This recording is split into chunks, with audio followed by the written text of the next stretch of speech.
Everyone, we're going to be going over some incredible new additions right now. We're going to load Starfox 64, and there are 3 Nintendo 64 cords if you're not already, where we have Gloopin, Moopin, and Parallel. That is the exact chronological order that they came out. Gloopin, then Moopin, then of course Parallel. And essentially one of the biggest issues that has plagued the Mini NES and SNES for the last 2 years that they have been out has been the fact that Nintendo 64 games nearly always crash. I mean, Starfox 64 crashes each and every time no matter which core you use after you beat the first stage, and Mario Kart 64 crashes roughly every 20 minutes. But this is not going to be a problem anymore. And I've even done a video with the Nintendo 64 crash bypass, which I'll briefly go over within the context of this video. But there's going to be a new age mod that you're going to be able to install with the update, and you're going to be able to bypass the crashes completely and have a 99.7 better chance of getting through the games without them crashing versus the 99.7% chance of them crashing previously. And I also did a video before showing why Nintendo 64 and PlayStation 1 and PSP games crash. It is the fact that dynamic recompiler is used, which uses an exponential amount of your memory, your RAM and such, and it essentially maximizes it to the point where you have no memory left and it crashes the game. It freezes it, slows it down, then crashes it. But you're not going to have that problem anymore. I mean, you're going to absolutely love this new addition. And I'm a big fan of the Starfox Legacy of games. From the first moment I played Star Fox on Super Nintendo, great game. I was blown away by the polygonal graphics. Yes, it is what it is. Tomato, Ninja Gaiden, Pineapple Apple Pen. You get it. Whatever way I prefer to pronounce the word is how it's going to be pronounced. But again, I've been a big fan of the Legacy from the get-go, and I absolutely loved the Nintendo 64 version as well. I even imported it for 30 extra US dollars just to get it 2 weeks earlier than everybody else. I imported it along with a great game, Sin and Punishment, which is a great treasure game, and of course they made games such as Ikaruga, Radiant Silvergun, Gunstar Heroes, Mischief Makers, which was also on the Nintendo 64. And of course they made, some of the key development members made the original Contra 3 Alien Wars. And they have Alien Soldier. I mean, the list goes on. Incredible games. And I also got a kick out of the fact that one of the Star Fox games wasn't released on the Nintendo 64. It was supposed to be Star Fox Dinosaur Planet, but they considered the hardware inadequate to be able to support the game.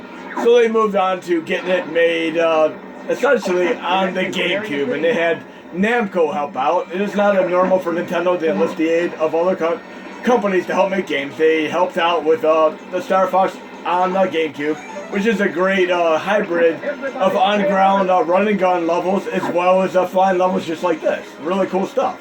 I still have that game, I still play it. And of course, Nintendo also enlisted the aid of Capcom to help make Zelda Minish Cap on the Game Boy Advance. But what I'd really like to see would be, obviously, Kid Icarus, Pilotwings, and Starfox on the Nintendo Switch. We need to have our classics. At least we're going to have a Metroid game coming up. But very cool stuff here. And I also love the 3DS version, the 3D re-release of Star Fox 64. Incredible game. One of the very first ones I picked up on my 3DS. There was a point when I had to choose between getting a 3DS or a Vita, you know, the PlayStation Vita. I couldn't choose, so I waited to Black Friday and got them both at a very good price. But we're going to be getting to the choke point where this game typically crashes. And I'm going to show you the way that we used to have to fix it, and the new way that it's going to be fixed by itself due to the memory optimization of the new H mod that is being installed. And hopefully I'll be able to take out the boss in short working order, because every once in a while I'll be too close to the boss to be able to get a good hit on him with the bombs, but hopefully I can pull it off here. And there are a couple other new additions I'm going to be going over within the course of this video that you're also going to love. Because again, Nintendo 64 is one of the red-headed stepchilds of the Nintendo Mini NES and SNES legacy that we've had for the last 2 years, but no more, guys and gals. You're going to be able to fully enjoy your Nintendo 64 games, the games that, of course, were supported to begin with. So Starfox 64 is completely playable from beginning to end, and I've actually run Mario Kart 64 for 14 hours straight while I was at work, versus the 20 to 30 minutes that it normally takes it to crash. Okay, let's take this boss out now. So this is Starfox. Let's get a little bit of distance there and swing around.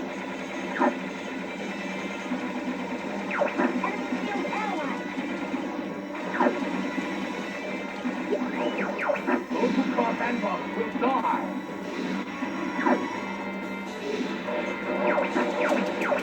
So close. Maybe one more sweep here. Aim for attack.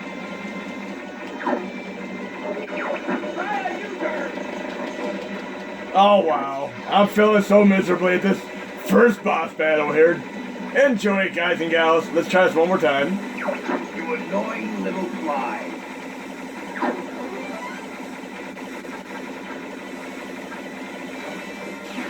I will not be defeated. No. Wow. I kind of wish the game had crashed. I wouldn't look so horribly terrible playing this game right now. I got this, guys and gals. If I could do Ninja Gaiden Black, I could surely take out the first boss in Starfox. But now I'm going to show you something uniquely interesting here because the game always crashes at this point. We're going to get to the point where it typically crashes, and I'm going to show you something completely awesome, another new addition.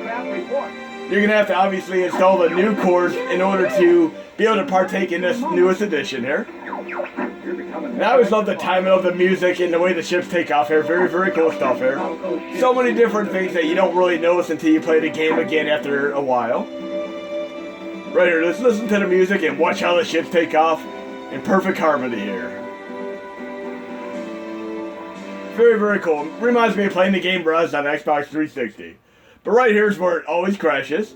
I'm actually going to intentionally pause the game right now. I'm going to go into a RetroArch exit and actually completely exit the game right now. And typically, anytime you have a core that supports suspend states, I would highly recommend going into RetroArch settings and then exiting the game. You have a 99.9% chance of it being reliable and sustainable, and you can reinstate the save state that way. If you try doing a down select or a home button, that's a great alternative, which also works incredibly well, but I would highly recommend not using the reset button on your mini NES or SNES because you could prematurely kill RetroArch and cause your suspend state to be lost. But I'm going to make a suspend state right now because guess what, guys and gals? You can now exit the game with Mupin and Parallel and create a suspend state and resume it. You cannot do this with Gloopin though, so I would recommend sticking with Mupin as your primary core. The reason I would recommend this as your primary core is because you can do save game and save core overrides, of which you cannot do with Parallel as of yet. So I would highly recommend using Mupin as your primary core now. Every game that ran great on Gloopin before, with this memory optimization, with the RAM and such, I'm going to be showing you this in the next couple of minutes. You can now run the games at a better frame per second because your memory's not being maxed out. And you're going to be able to create your suspend states. Really cool stuff here. But we're going to resume exactly at the choke point. I'm going to show you what we used to have to do. The game's going to freeze here. Typically it would freeze and crash after 2.5 seconds. It would just slow down to a crawl and freeze. I'm going to intentionally just wait. It's almost like a bullet time Matrix special effect right now, where the game is still going to crash. The memory's slowly but surely maxing out, but it's not maxing out as fast. Now I have a 30-second window before it completely crashes. Let's watch. It's going to eventually crash. There we go. Before it would always crash within 2.5 seconds, but now it doesn't crash. You're going to see what I mean in a moment. So I'm going to go back to the main user interface and reload the save state one more time. I'm going to show you the old way the crash bypassed the way it used to work. And it's very frustrating because you couldn't just be a couch potato or surfer and play with your controller and enjoy your game without having to worry about the game crashing every few minutes. So I'm going to load the save state again. And I'm going to show you the old way that we would crash bypass it. But again, it doesn't stop the crashes completely. It just slows them down and you have more reaction time to get to the next stage. Because if you're ever camping and you have a bear staring you dead in your tracks right in your face, just slowly walk away and get to the next level, so to speak. So we're at that crash point again, and I'm going to show you the way that we used to fix the crash point. At the point where it would start slowing down to a crawl, what we would do is go into the RetroArch video settings. You're not going to have to do this anymore once you install this HMod, of course. But RetroArch video settings, you go down to the Force Disable Srgb, and what this essentially does is frees up enough memory to take the game back in action. So you toggle it on or off, whichever. If it's off, toggle it on. If it's on, toggle it off. It'll give you enough memory to be able to get back in the game. Because in test results, we found out that the memory was within 3 megabytes of max when it slowed down to a crawl, which basically made it freeze up and crash. But guess what, guys and gals? It's not going to do that anymore. All you have to do is simply click and go to the next level. Just like this. We're going right to the next level. It no longer freezes or crash. We don't have to do that crash bypass, which was annoyingly frustrating. Just install a new HMod and you'll be good to go. And I'm going to show you exactly which HMod it is. But I've tested out countless games with this HMod installed, and it has been incredibly awesome. In the games that previously worked, that did crash eventually or right away every few minutes, they've all run considerably better, and I've had no problems being able to fully beat games from beginning to end. I even beat Hydro Thunder from beginning to end, Starfox 64 from beginning to end, and of course Mario Kart 64 and a good 20-30 other games that I've been testing over the last few days. We're heading into the asteroid. So very, very cool stuff here. But I'm going to be coming back to this game, of course. And one thing to note, there are a couple of different ways you can do this. The HMod that I have installed right now is a very special ZRAM protocol. There's another way of doing it called file swap, which I'm going to show you as well. But what happens if you use the file swap method, after you crash bypass, this meteor storm right here becomes incredibly slow and the frame per second drops, and your system stability as a whole slows down. But with this ZRAM swap compression that I'm doing right now, everything stays stable and everything runs phenomenally well. But what I'm going to do is quit again. I'm going to use the quit RetroArch here and make a save state. Then I'm going to switch over to the computer and show you exactly which HMods you're going to have to install for this. But yes, guys and gals, enjoy Nintendo 64 the way it should have been run from the beginning, the advent of the Mini NES and SNES. You could finally beat your Starfox 64. Sorry for the flub there. But keep in mind, don't just let it sit there. Don't let that bear stare you in the face. Just walk away calmly to the next level before it has a chance of freezing on you. But I have my save state here. And the other thing I like to mention is we're working on trying to fix the 8 error. So if I try to shut the system down right now, if I do get a C8 error, if I do get it, just simply power it back on and then back off, and it'll shut down properly.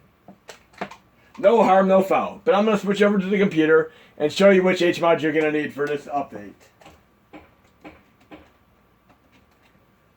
Okay. You go into the core set update. It'll be for 8.11.18. And there are two different ways you can install the HMod, obviously. I'll show you both ways. It's going to be at the way bottom in the main section here. It's going to be called ZRAM 3.41, etc. version number, madmonkey HMod. You can simply copy and paste that HMod if you're doing the USB host method. And this installs in a very special way and effectively changes the kernel. You can do hashi, create a transfer folder, copy and paste it in there. Then when you boot up with the flash drive, it's going to install it. And you have to have, for right now, you have to have hashi 2CE 3.4.1 because of the kernel version. But they're going to do their best to implement it directly into future revisions of hashi 2CE so that it'll install and you won't have to do it as a separate HMod. But the other thing you can do is copy the HMod. I'm going to copy and paste it right into my hashi 2CE directory. And this is how you take any HMod from my set. You're going to go directly into my hashi folder, user mods, copy and paste it. Once it's copy and pasted, I'm going to open up user modules, install extra modules. I'm going to go to K-Mathematic Experimental Core Set, scroll down to the way bottom. It'll be KM ZRAM Nintendo 64 Crash Inhibitor. This module will add ZRAM support, virtual swap compressed in RAM. Yes, it is incredible, and it does a tremendous difference as far as helping Nintendo 64 games have much less chance of crashing. There's also a nominal boost, and it helps PSP as well as Dreamcast games crash less in my test results. It doesn't have any impact on PlayStation 1 games, unfortunately. The games that always crash, such as Parasite Eve 2 and Star Wars Jedi Power Battle, still crash. This is due to a combination of dynamic recompiler, video and audio plugin issues, and on PC, these games were able to be fixed using a special overclock method of protocol and such. So hopefully we'll be able to get those effectively fixed for the Mini NES and SNES, so we can fix PlayStation 1 games as well. But yes, for now, this for the most part helps out with Nintendo 64, so keep that in mind. It has a very, very small help with PSP and Dreamcast games. Where some PSP and Dreamcast games would freeze up before and then crash to the main user interface, I found that they would freeze up and then resume the game. So incredibly cool. Enjoy the update and enjoy the new Nintendo 64 editions. You are all incredibly awesome.